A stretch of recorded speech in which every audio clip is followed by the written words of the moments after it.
Hey guys, this is GameJammin and welcome to another episode of Tempo Storm's theory testing Maze Endothermic Blaster. On the latest patch, there was a big update where now the endothermic blaster pierces through enemies. There's a developer comment saying it's going to help her out with multiple targets. The problem that ended up happening before is that because she was only able to focus on one person at a time, if another enemy crossed in front of the path, it would effectively save that person from being frozen, and you would end up dying to both enemies that came out to attack you. But now that you're able to freeze multiple targets, you can be more effective with the blaster and be scary in a close radius like she's supposed to be. So we did a whole bunch of testing about this. Really nothing much has changed about the ability besides that, but we kind of want to remind you how the blaster worked with to begin with, because I think a lot of us don't face Maze all that often in combat, unless you're, of course, you're a Mei main like me. But anyways, let's get right to the testing. So how exactly does freeze work? I think some of you get the general concept. You hold left click and eventually the target gets frozen, but let's go into some specifics. It takes approximately 67 damage to freeze a target, though obviously you're probably going to get more freezing in when you're doing that. Damage boosting does not help out in freezing at all. But what's important here is that while you are freezing a target, your target gets slowed down, and it's kind of on a slider. So the more frozen they are, the slower they get. So for anybody who has an escape ability, that's fine. They can use the escape. But for anybody who doesn't have an escape ability, they will pretty much die. Test number 2, what is the range on freeze? As you can see from this example here, it's a pretty decent size. I'm not going to give an exact meters. I want to say it's like 5 to 7 meters in the game. You'll get a feel for it while you're playing. What's important is, since it's a projectile, it does have a little bit of forgiveness, and especially with some of the characters that have weird hitboxes, you may find that you don't have to aim directly at a target. You can aim kind of near the target, and it will be good enough to get the freeze on. Now, it's kind of a continuous spray, similar to Zarya's. So in that sense, you're just trying to build up enough charge on the player to freeze them. Test number 3, can you hit a player that is behind you? Due to how projectiles work and due to the fact that hitboxes can tend to be a little bit different than what you see on the screen, yes, you can walk around a player and sometimes you will hit a player right behind you if they are very, very close to you. Test number 4, can you combo your freeze with Blizzard? The answer is a resounding yes. Now, if somebody has some sort of cleanse, we'll talk about that later, or some sort of mobility, it doesn't exactly work. However, on a character, for example, like Roadhog, who does not have that mobility, it works very well. The combo is pretty simple. You start freezing your target. You can get them frozen if you want to, because I think that's even a better way of doing it. And right when you freeze them, throw out your Blizzard. While the person's in Blizzard, you can shoot them as much as you want to, or take care of other targets that you need to, because they will be continuously frozen during the entire Blizzard. And once they get out of the Blizzard, you can freeze them a final time, because they will have been slowed for so long that they'll have a hard time doing anything anyways. It's not going to work on all characters, but on characters without mobility, it is a great idea. Test number 5, this is kind of a bonus. Do Moira orbs still pass through ice walls? The answer is no! Blizzard has listened, they actually fixed the orbs. They don't go through anymore. I don't know if it's because of me, it probably isn't, but I'm glad it is now fixed.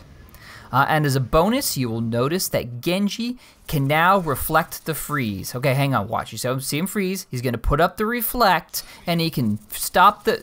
No, he can't. He still can't stop freeze. Test number 6, do you still roll at full speed as McCree? So we were thinking that because your character is slow, the roll also might go out slow when that happens. But it seems that you can still roll at full speed.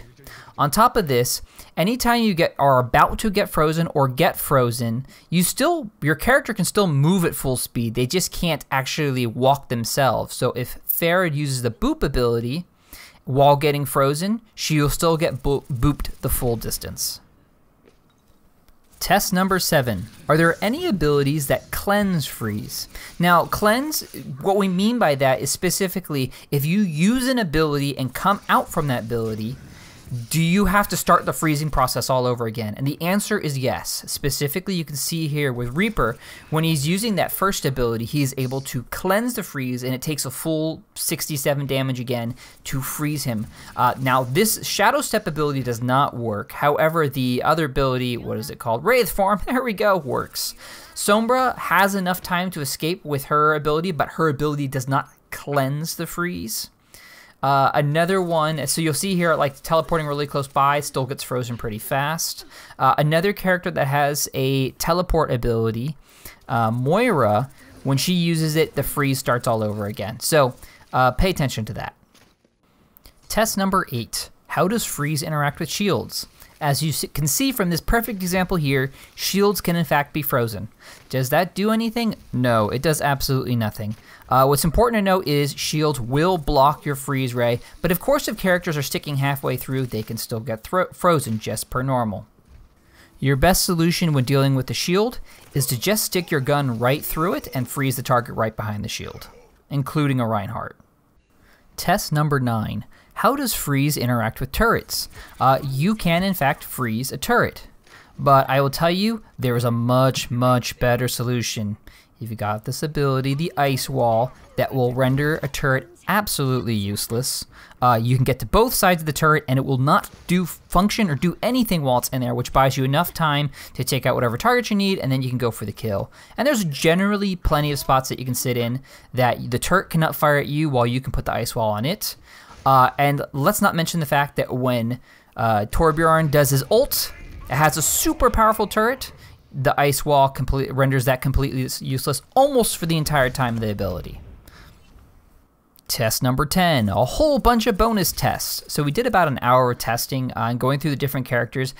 We did find a few interesting pieces of information that probably don't help you all that much. Ana's sleep dart animation, it can be frozen mid-animation. It will still make the noise, but it will not activate, which is kind of interesting, I guess. We also have Junkrat's Riptire, can in fact be frozen. There really isn't much point since you can just right-click it down. 2 right clicks will take it down. But you can freeze it, I guess, if the Junkrat is really nice. And then finally, Lucio's Wall Ride. You can be frozen while he's wall riding, but he will not drop off the wall until he is completely frozen. So that's it for all the testing. We did do a little bit of 1v1 testing, and what I've learned from that is that I'm a terrible 1v1 player. Brigitte is still very strong at 1v1, and I never really figured out how to make May's endothermic blaster be of any use to Brigitte. I mean, there were some close battles, but again, I still feel like Brigitte is really strong in her current stage. But that being said, that's kind of all the stuff I have. So if you guys have any questions, make sure to let me know in the comments below, and I will do my best to help out. And also, if you got an idea for something you'd like to see tested, well, let me know, and we'll give it a go. I also want to give a huge shout out to my tester today, Space Toaster. He spent a lot of time with me working on this, and he actually has been doing it for pretty much the whole series. So thank you to him, and hopefully we see you guys in the next video. Bye!